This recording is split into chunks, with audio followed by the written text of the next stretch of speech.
I'm a public opinion pollster. I've been an opinion pollster all of my life, or a survey researcher all of my life, not always in the area of public opinion, since I did do a lot of market research in my early years. And I now run the Pew Research Center, which is I think it's not an overstatement to say that it's a unique organization.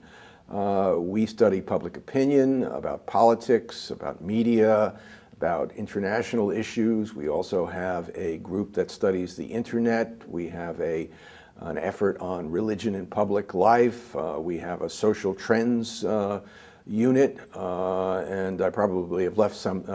We have a news organization that studies policy developments at the state level. So we have a broad effort that examines the most important public policy trends, political trends, and media trends.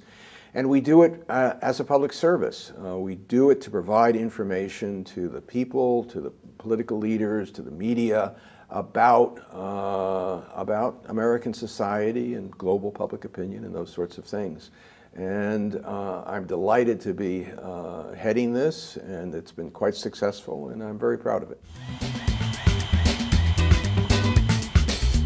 I think it's important because it gives voice to the people. It gives a quantitative, independent assessment of what the public feels, as opposed to what experts or pundits think the public feels. So often it provides a quick corrective on what's thought to be the conventional wisdom about public opinion. There are any number of examples that I could give you about how wrong the experts are here in Washington and New York and elsewhere about public opinion that are revealed by public opinion polls. Well, I think some of the most important ones are in the realm of the Pew Global Attitudes Project. We've been the principal chroniclers of the rise of anti-Americanism all around the world since 2002. We've conducted 165,000 interviews. And we've, in 60 nations, and we've observed the ways in which American policies and the American approach has alienated many people around the world and brought the esteem of the United States down in many places.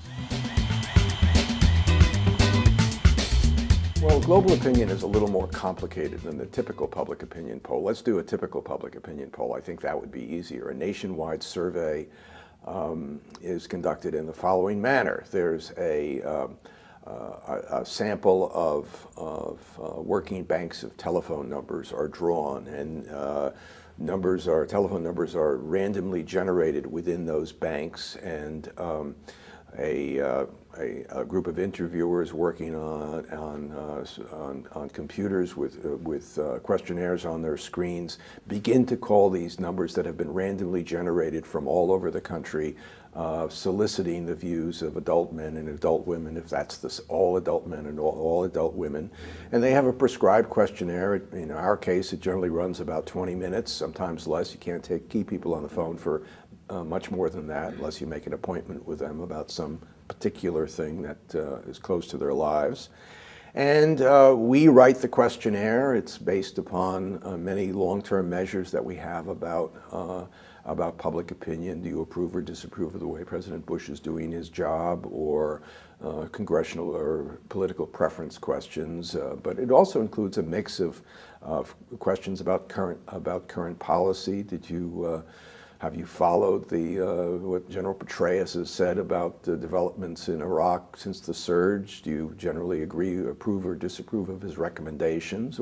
And many specific questions, staying on the Iraq example, we've been trending since 2003.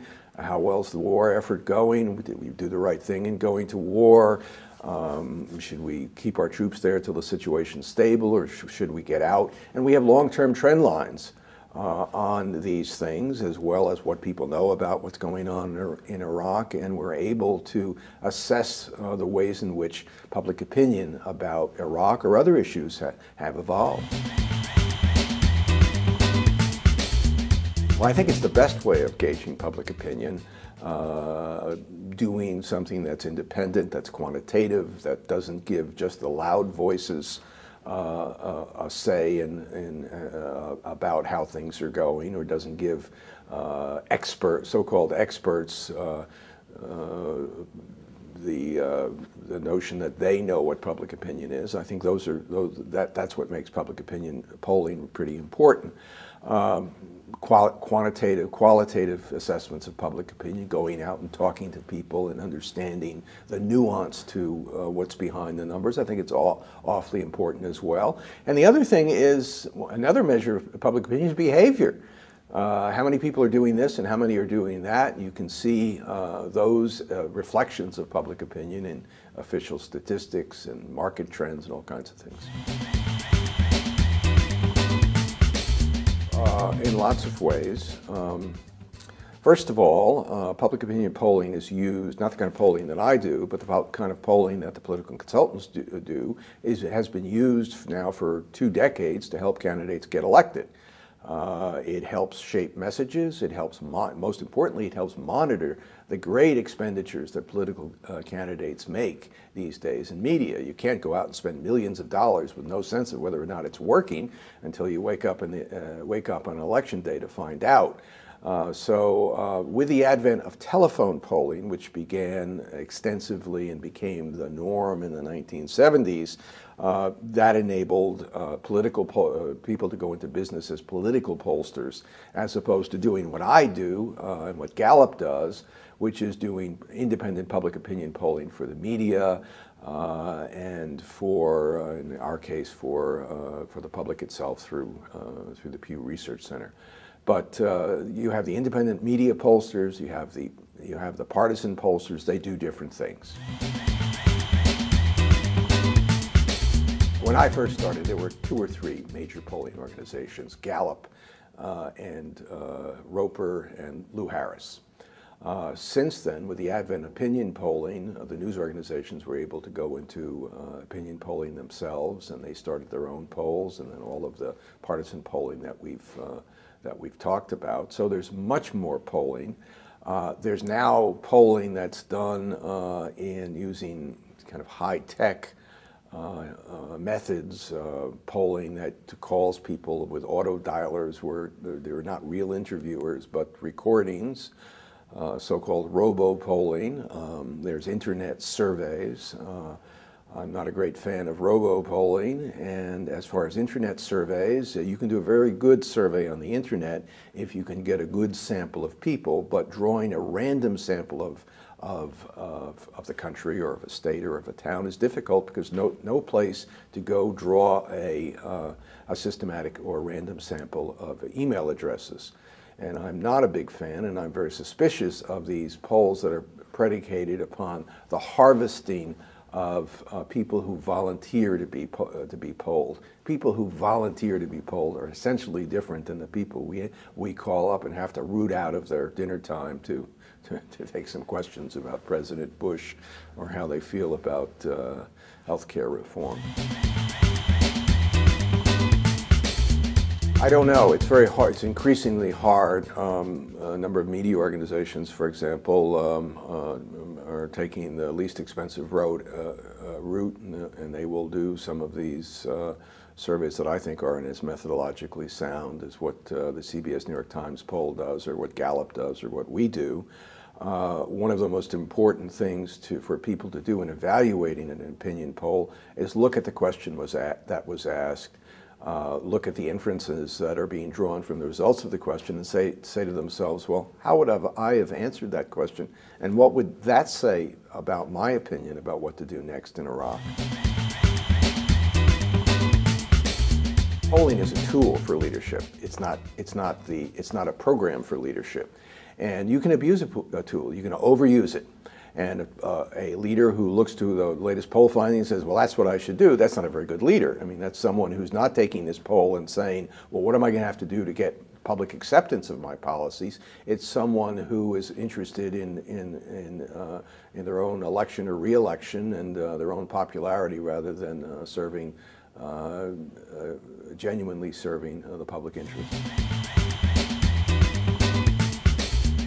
No, because so often you see poll trend lines reverse themselves. There's a lot of popularity for a particular figure, and all of a sudden goes in a different direction.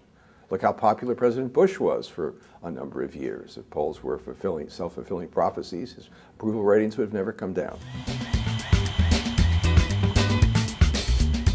I think that the networks have done a pretty good job of policing, except to insiders, what those early takes on the exit polls have shown. You know, every